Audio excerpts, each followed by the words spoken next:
जय श्री कृष्ण, राधे कृष्ण। ओम नमो भगवते वासुदेव। सुखदेव जी ने इसलिए आरंभ में विराट पुरुष का ध्यान धरने की बात कही है।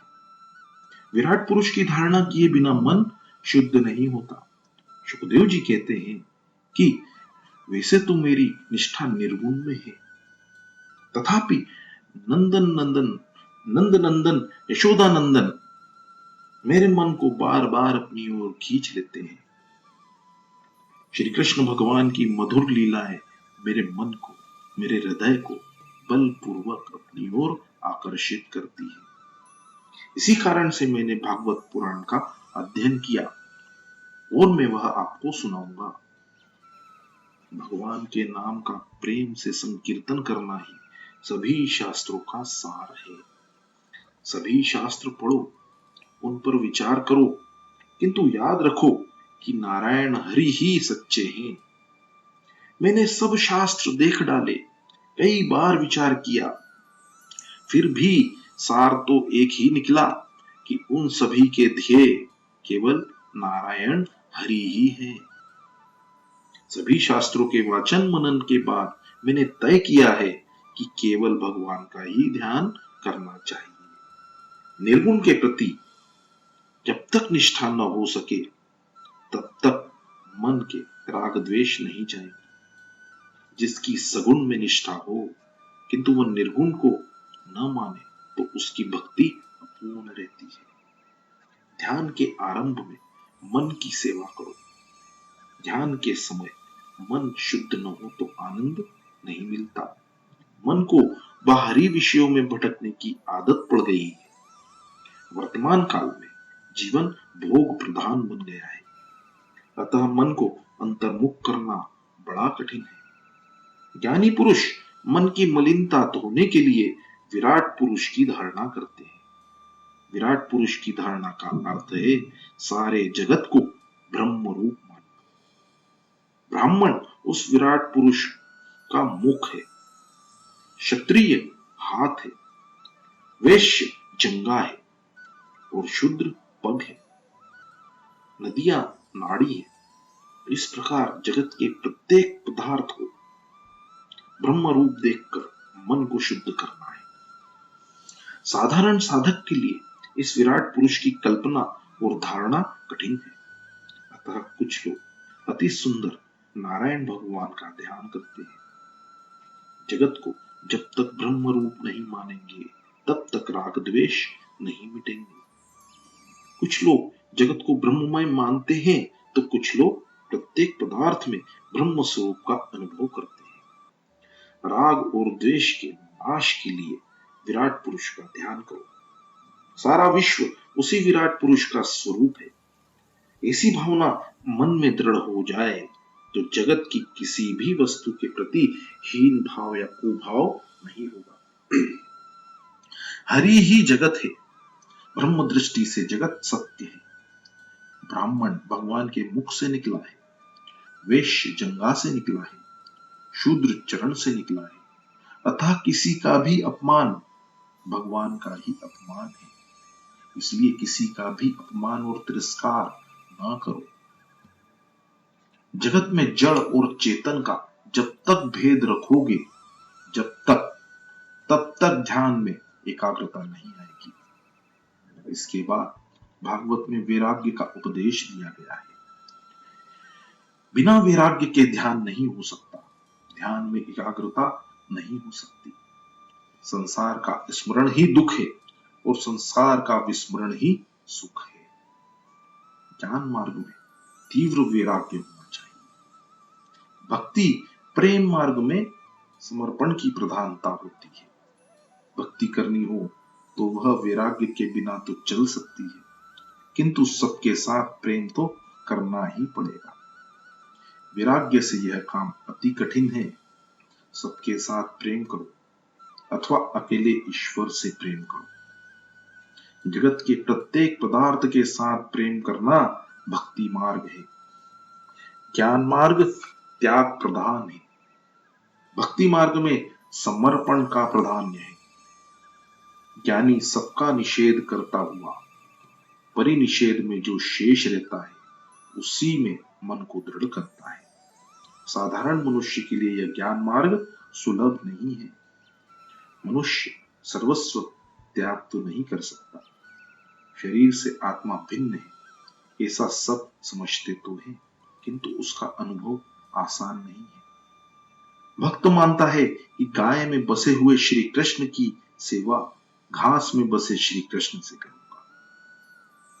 भक्ति मार्ग में सद्भाव आवश्यक है। सभी के प्रति सद्भाव रखना कठिन कार्य है।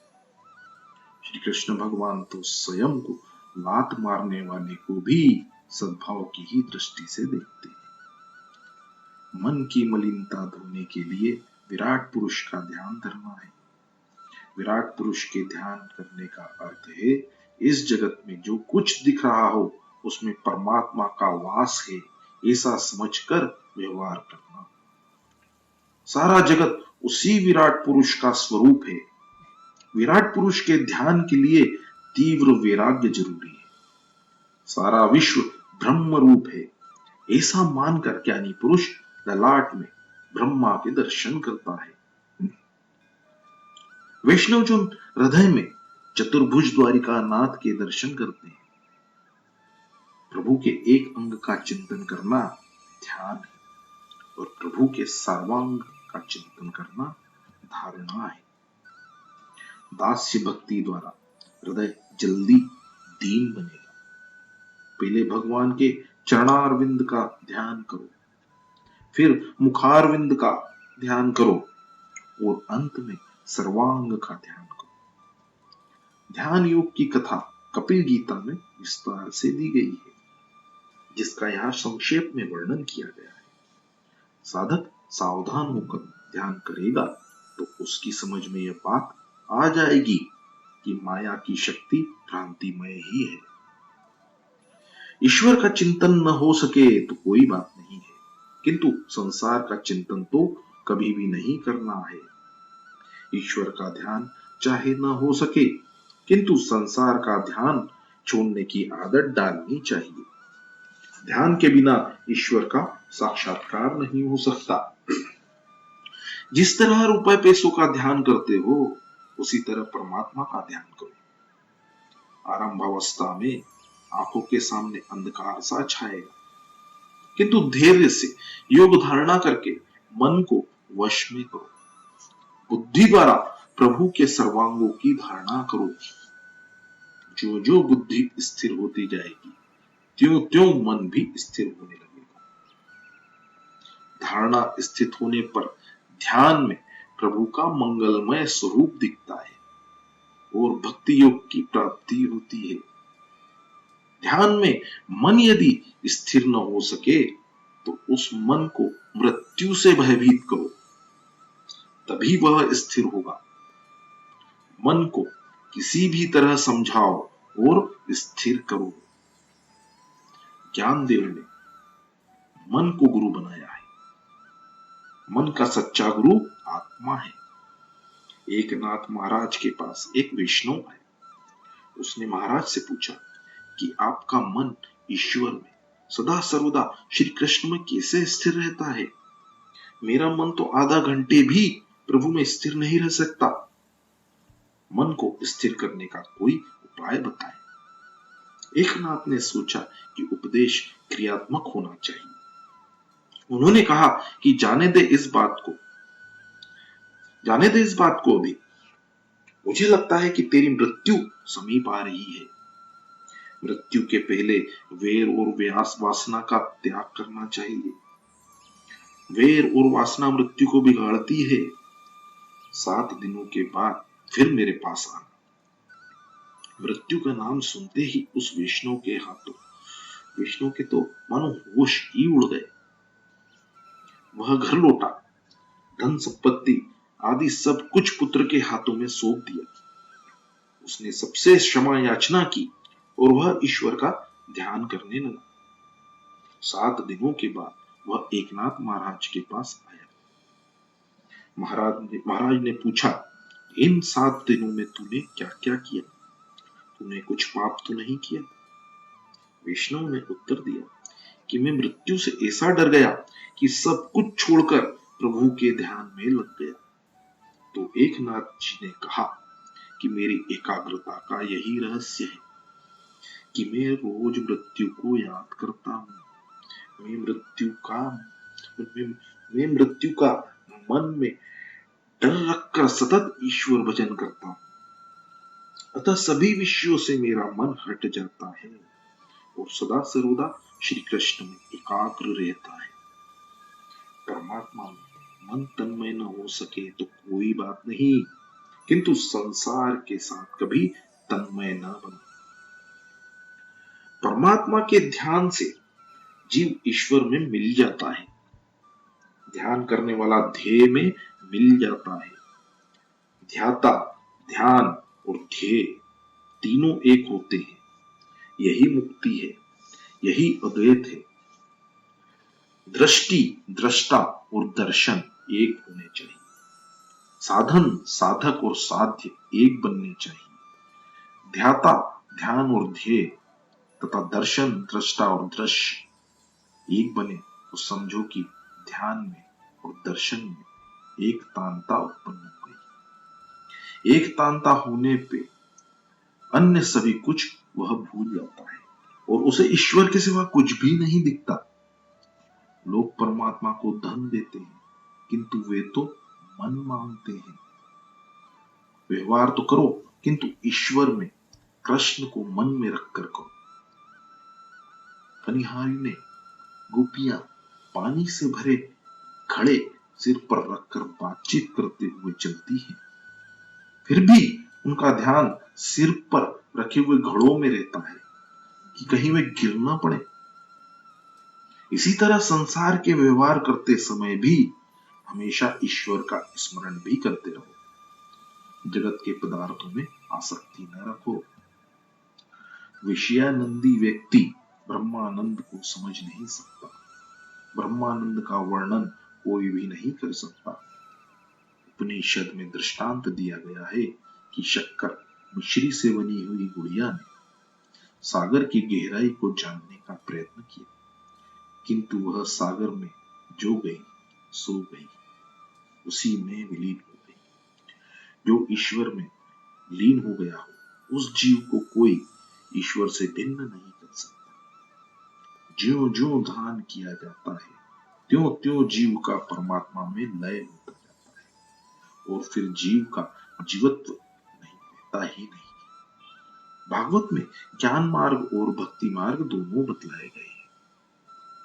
ज्ञान मार्ग में जीव ईश्वर के साथ एक होता है और ईश्वर में विलीन हो जाता है। दूसरी ओर कतिपय वैष्णवाचार्य कुछ द्वैत रखकर अद्वैत को मानते। भक्ति का आरंभ भले ही द्वैत से हो, किंतु उसकी समाप्ति तो अद्वैत से ही होती है। भक्त और भगवान अलग नहीं रह सकते। जो जीव ईश्वर में विलीन हो गया है, उसे भगवान अपने स्वरूप से अलग नहीं रख सकते, नहीं कर सकते। उपनिषद में ईश्वर का वर्णन करते हुए कहा है, रसो वे रस, अर्थात ईश्वर रस स्वरूप है, रस रूप है। वैष्णव आचार्य अभेद भाव में श्रद्धा करते। जल में रहने वाली मछली पानी नहीं पी सकती। इसी तरह जो ब्रह्म रस में डूब गया है, जो ब्रह्म रूप हो चुका है, वह फिर परमात्मा के रसात्मक रस स्वरूप का अनुभव नहीं कर सकता। ब्रह्मा रूप होने से जीव की दुख निवृत्ति तो हो सकती है, किंतु वह आनंद का अनुभव नहीं कर सकता। रसात्मक और आनंदात्मक ब्रह्मा का अनुभव करने के लिए जीव को कुछ अलग करना पड़ेगा, अलग रहना पड़ेगा, थोड़ा सा द्वैत रखना ही होगा। जब तब भक्त कहता है कि मैं अपने प्रभु का अंश हूं, मैं अपने भगवान की गोपी हूं, मुझे परमात्मा के साथ एक नहीं होना है, मुझे तो परमात्मा की सेवा करनी है, मुझे गोलोक धाम में जाना है। भक्त जब लौकिक देह छोड़कर अप्राकृत शरीर धारण करके गोलोक धाम में प्रवेश करता है, तो भगवान को आनंद होता है। वे कहते हैं, मेरा अंश मुझसे मिलने आया है। इसलिए भगवान उत्सव मनाते हैं। जय श्री कृष्ण, राधे कृष्ण। ओम नमो भगवते वासुदेवाय। जय श्री कृष्ण। जय श्री कृष्ण, राधे कृष्ण।